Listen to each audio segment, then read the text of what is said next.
Welcome back সবাইকে। আজ আমি দ্য ডিভোর্স ইন্স্যুরেন্সের এপিসোড 2 এন্ড 3 এক্সপ্লেন করব। তো চলো শুরু করা যাক। তো এপিসোডের শুরুতে কিজুনের ফার্স্ট ওয়াইফ নারী টিমে চলে আসায় সবাই একটু অপ্রস্তুত হয়ে যায়। এরপর মিটিং এ ঠিক হয় তারা ছোট ছোট টিমে ভাগ হয়ে ডেটা কালেক্ট করবে। সেই মতো সবাই বেরোনোর জন্য রেডি হলে নারী কিজুনকে বলে তার আশায় সে আনকমফোর্টেবল ফিল করছে না তো। সে জানায় তার চায়না যাওয়ার কথা ছিল, কিন্তু কোম্পানি হঠাৎ তাকে এই প্রজেক্টটা চাপিয়ে দিয়েছে, তবে এটা শেষ হতেই সে চলে যাবে। এসব শুনে কিজুন বলে এত বছর পর সে আর আনকমফোর্টেবল নয়। অন্যদিকে দেবকের মনে হয় হয়তো এত বছর পর দেখা হয়ে কিজুন আর নারে ঝামেলা করছে। এতে জোয়া তাকে রিল্যাক্স হতে বলে। পরের সিনে হান ও কিজুন বেরিয়ে পড়ে। হান জানতে চায় যে তারা কাজ কোথা থেকে শুরু করবে। তারা ডিভোর্স রেট বোঝার জন্য ফ্যামিলি কোর্টে যেতে পারে, বা কোনো ডিভোর্স অ্যাটর্নি বা কোনো কাপল থেরাপি এক্সপার্টের সাথেও মিট করতে পারে। এদিকে এসব শুনে কিজুন বলে তারা প্রথমে কিছু খাবে, তারপরই কাজ করবে। অন্যদিকে নারী দেখে তার ডাকার পরও জংমান মন দিয়ে গেম খেলে যাচ্ছে। অবাক হয়ে নারী বলে আমি দেখতে চাই গেমের মতো তুমি কাজেও পারদর্শী কিনা। এতে জংমান তাকে ফলো করতে বলে। এদিকে কিজুন একটা ফাঁকা জায়গা পেয়ে তার গাড়িটা পার করতে চায়, কিন্তু তখনই দুম করে একজন চলে আসে আর দাবি করে সে আগে এখানে এসেছে। এই সময় হান লক্ষ্য করে যে লোকটা তার এক্স হাজবেন্ড। এতে সে চুপ হয়ে যায়। এদিকে পার্কিং এর জন্য কিজুনের লোকটা রক পেপার সিজার খেলে আর এতে কিজুন জিতে যায়। এরপর তারা খেতে যায়। হান বলে ওকে হারানোর জন্য থ্যাংক ইউ। এই শুনে কিজুন অবাক হয়। লোকটা যে হানের এক্স হাজবেন্ড এটা শুনে কিজুন বলে যদি সে হেরে যেত, এতে হান জানায় তবে সে তাকে মেরে ফেলতো। এরপর খাওয়া হলে হান আবারও কাজের কথা তোলে। এতে কিজুন কফি খেতে যাওয়ার কথা বললে হান অবাক হয়ে বলে সে কি কাজ করবে না। কিজুন বলে তারা এমন জায়গায় যাবে যেখানে কফি খেতে খেতে কাজও করা যাবে। এই বলে তারা একটা বৌদ্ধ মন্দিরে যায়। সেখানে মং তাদের জন্য কফি বানালে কিজুন জানায় সে হানকে এখানকার ভালো কফির ব্যাপারে জানিয়েছে। হান বলে তারা কি বন্ধু। এতে মং জানায় সে কিজুনের দ্বিতীয় স্ত্রী। এটা শুনে হান বিষম খায়। এরপর মং তাদের এখানে আসার কারণ জানতে চাইলে কিজুন হানকে বলে সে তাকে যা খুশি জিজ্ঞেস করতে পারে, কারণ মং সাইকোলজি টিচারদের থেকেও অনেক জ্ঞানী। এই বলে সে হান ও মংকে একা কথা বলার সুযোগ করে দিয়ে চলে যায়। হান মংকে তাদের ইন্স্যুরেন্সের ব্যাপারে বলে জানতে চায় তারা বুঝতে পারছে না যে ডাইভোর্স কভার করা উচিত কি উচিত না। এটা শুনে মং বলে সে কিজুনকে বিয়ে করে অনেক সুখেই ছিল, তবে ছোট থেকে সে অন্যের কথা শুনে বড় হওয়ায় একসময় ফেড আপ হয়ে নিজের জন্য কিছু করতে চাইছিল। তবে পরিবারের চাপে এই ইচ্ছেটা দাবিয়ে দিয়ে সে বাকিদের মতনই অফিস পরিবার এই নিয়ে লাইফ কাটাতে শুরু করে। কিন্তু কিজুনের সাথে একদিন একটা মুভি দেখার সময় কিজুন বলে যে সে যেভাবে ইচ্ছা তার লাইফটা কাটাতে পারে। কিজুন জানতো যে সে একটা স্বাধীন জীবন কাটাতে চায়। সেই দিনই সে ঠিক করে যে সে কি করবে, আর তারপর তার ডিভোর্স নিয়ে নেয়। মং বলে যে সমস্ত লোকেরা অন্যেরা কি ভাববে এতে ভয় না পেয়ে নিজের মতো করে বাঁচতে চায়, এই ইন্স্যুরেন্সটা তাদের হেল্প করবে। এটা শুনে হানের সব ডাউট ক্লিয়ার হয়ে যায়। পরের সিনে জোয়া এমন একটা স্টোরে বিয়ের জিনিস কিনতে যায় যেখানে কেবল তাদের বিয়ের জিনিস পাওয়া যেত যারা নিজের সাথে বিয়ে করতে চায়। ওনার জানতে চায় সে কেন নিজেকে বিয়ে করছে। এতে জোয়া উত্তর দিতে না চাইলে ওনার বলে যে সে এটা কিনতে পারবে না। যদি জোয়া কেবল গিফটের টাকার জন্য বিয়ে করতে চাইছে তবে সে এটা পাবে না। বিয়ের গিফট গুলো কেবল টাকা নয়, সেগুলো লোকের আশীর্বাদ স্বরূপ। এটা শুনে জোয়া আপসেট হয়ে যায়। অন্যদিকে মং কিজুনদের বলে আজ রাতটা তারা যেন এখানেই থাকে, কারণ আজ রাতে মিটিওর শাওয়ার দেখা যাবে। এটা শুনে কিজুন রাজি হয়ে যায়। নেক্সট সিনে জংমান নারীকে নিয়ে একটা সাইবার ক্যাফেতে যায়। নারী সেখানে বেশি রাত অব্দি কাজ করার কথা বললে জংমান বলে পরের বার থেকে তাকে যেন একদিন আগে থেকে ইনফর্ম করা হয়। এরপর কাজ করতে করতে নারী ঘুমিয়ে পড়ে, তাই ঘুম কাটাতে তার একটা ব্রেক নেয়। জংমান বলে সে তো কিজুনের ছোট্টবেলার বন্ধু, কিন্তু তবুও সে নারীকে চিনল না কেন। এতে নারী বলে বিয়ের দিনের পর সে আর তাকে কখনো দেখেনি। এতে জংমান অবাক হলে নারী জানায় সে নিজের কাজে অনেক বিজি ছিল। তাদের বিয়ের 3 মাসের মধ্যে ডিভোর্স হয়ে যায়। বিয়ের আগে সে কখনো বোঝেনি যে কথা বলে কারোর মন ভাঙা যায়। অন্যদিকে কিজুন ও হান তাদের ডিভোর্সের ব্যাপারে কথা বলছিল।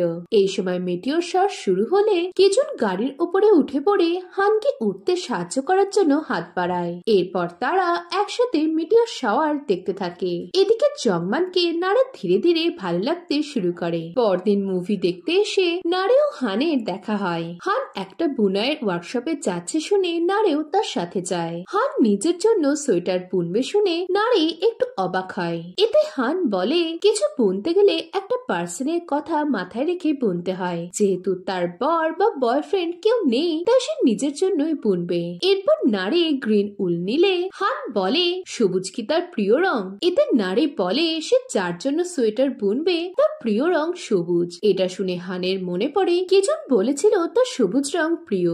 এরপর উল বুনতে বুনতে নারে বলে আমাদের লাইফটা যদি উল বোনার মতো হতো তবে কত ভালো হতো। সেলাই খুলে আবার নতুন করে বুনলে সব ঠিক হয়ে যেত। যদি আমি লাইফকে ঠিক করার একটা সুযোগ পাই তবে এবার আর কিজনকে হারাবো না। এটা শুনে হান জানতে চায় সে কি এখনো তাকে ভালোবাসে। এতে নারে বলে আমি জানি আমাদের এক হওয়ার চান্স 0%, কিন্তু তাও আমি ওকে কখনো ভুলতে পারবো না। পরের দিনের মিটিং এ আলোচনা হতে থাকে তারা কিভাবে ডিভোর্স রেট কম করতে পারে। কিজুন বলে তারা কাপলদের হাউসকিপিং সার্ভিস, কাপল প্যাকেজের মতো কিছু সার্ভিস দিয়ে কাপলদের প্রবলেম সলভ করার চেষ্টা করবে। এটা শুনে বাকিরাও নানা আইডিয়া দেয়। নেক্সট দিনে সবাই বোলিং করতে যায়। কিজুন হানকে বোলিং কি করে করতে হয় শেখাতে থাকলে নারেও সেখানে চলে আসে।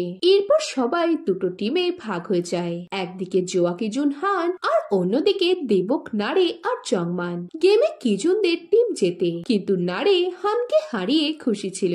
এরপর সকলে কারাওকেতে গিয়ে ড্রিঙ্কস করে পাগলের মতো গান গায়। বাড়ি ফেরার টাইমে কিজুন ও হান একসাথে যাবে দেখে নারে জংমানকে ড্রপ করে দেবে বলে।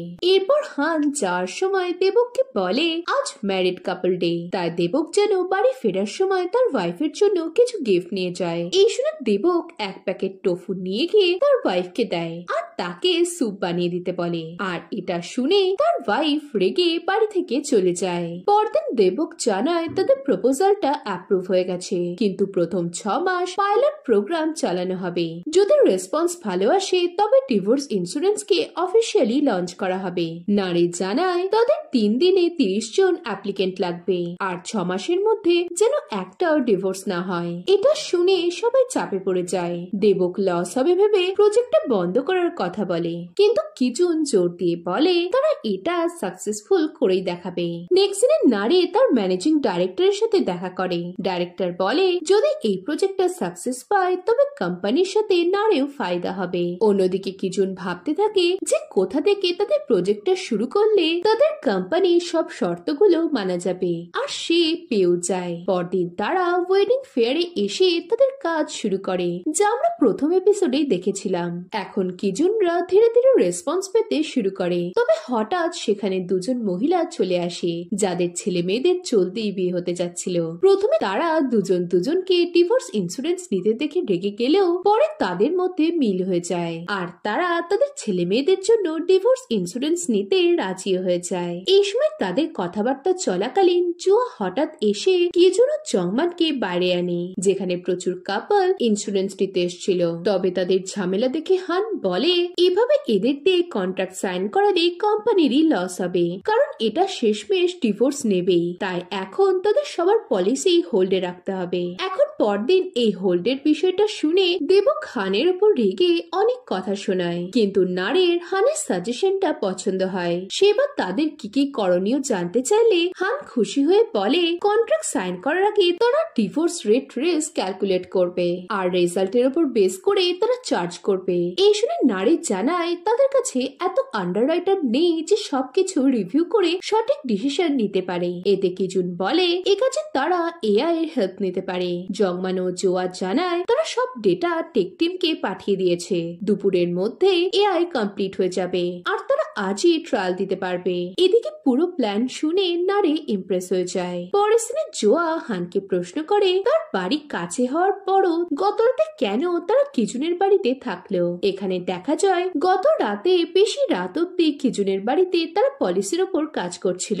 রাত হওয়ায় জোয়া রাতটা হানের বাড়িতে থাকবে বললে হান চাপে পড়ে যায়। এদিকে হানের ফেস দেখে কিজুন প্রবলেমটা বুঝে বলে তার গেস্ট রুম খালি আছে, তাই তারা ড্রিঙ্কস করে এখানে ঘুমোতে পারে। এদিকে কিজুন যে তার হেল্প করলো এটা হানের ভালো লাগে। এখন বর্তমানে জোয়া বলে কাল রাতে যখন সে ওয়াশরুমে যাচ্ছিল তখন সে কিজুনকে কারোর সাথে ফোনে কথা বলতে শুনেছে, হয়তো কিজুন কাউকে ডেট করছে। এতে হান একটু আপসেট হয়ে পড়ে। অন্যদিকে কিজুন জংমানকে একটা তারিখ বলতে বললে জংমান 23 বলে। কিজুন জানতে চায় এই দিনটা কি কোনো বিশেষ দিন। এতে জংমান হ্যাঁ বলে জানায় এই দিনে সে তার জুতো পরিষ্কার করে। পরের সিনে দেবককে দিয়ে ট্রায়াল শুরু হয়। একে একে জোয়া, জংমান, কিজুন ও হান সবাই ট্রায়াল দেয়। কিজুনের কাছে একটা প্রশ্ন আসে যে কোন কারণে তার বারবার ডিভোর্স হচ্ছে। এটা দেখে কিজুন আপসেট হয়ে যায়। এখানে একটা সিন দেখা যায়, কিজুন ঘুম থেকে উঠে বাইরে এসে তার বোন জিনজুকে দেখে। সে উনিয়ং এর ব্যাপারে জিজ্ঞেস করে বলে সে তাকেও আনতে পারত। এতে জিনজু জানায় সে হয়তো কাল রাত অব্দি কাজ করেছে, তাই সে এখনো ঘুমোচ্ছে। এরপর সে কিজুনের কাছে জানতে চায় তার কি ডিভোর্স নেওয়া উচিত। এই শুনে কিজুন হাঁ হয়ে যায়। সে তার ও উনিয়ং এর মধ্যে সব ঠিক আছে কিনা জানতে চাইলে জিনজু বলে সে এই সম্পর্কে খুশি নয়। এটা শুনে কিজুন ব্যাপারটা সিরিয়াসলি নেয় না। সে বোঝায় যে অনেক কাপলই ভালোবাসা না থাকার পরও সারা জীবন একসাথে থেকে যায়। এটা শুনে জিনজু আপসেট হয়ে তার বোনা উল্কাটাটা টেবিলে রেখে চলে যায়। কিজুন তা দেখে জিনজুকে ডাকে, কিন্তু জিনজু চলে যায়। পরদিন ইন্স্যুরেন্স স্ক্রিনিং এর জন্য সব কাপলরা আসে, এমনকি ওই দুজন মহিলাও আসে যাদের ছেলে মেয়েদের বিয়ে হতে চলেছে।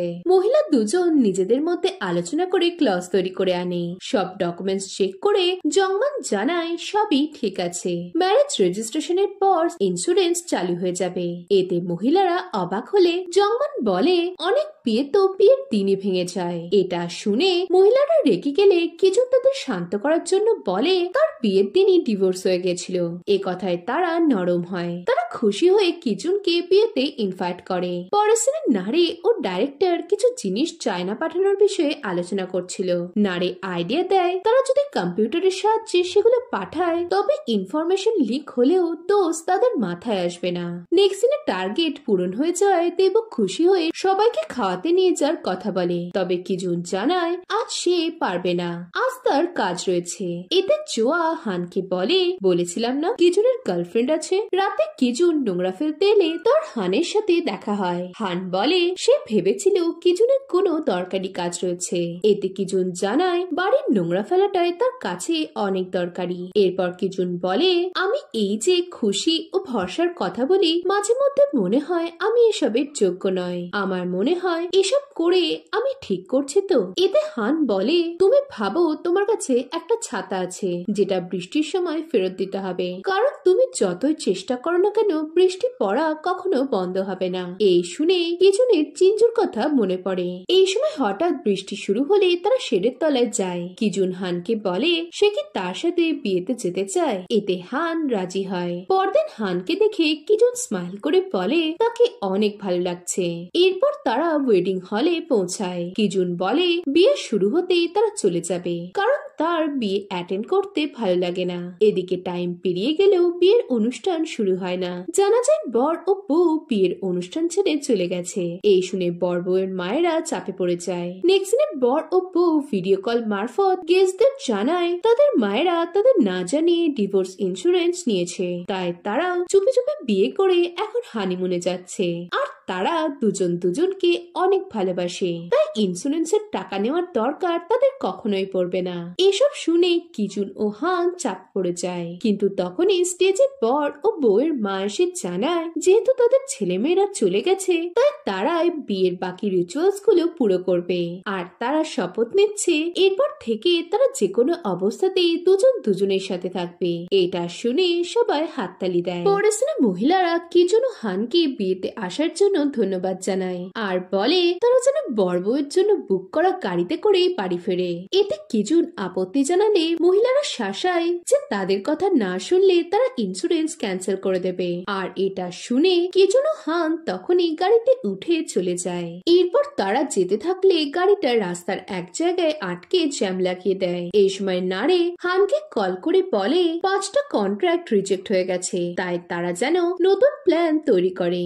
এসব শুনে হান চাপে পড়ে গেলে কিজুন বলে তাদের আগে এখান থেকে বের হতে হবে।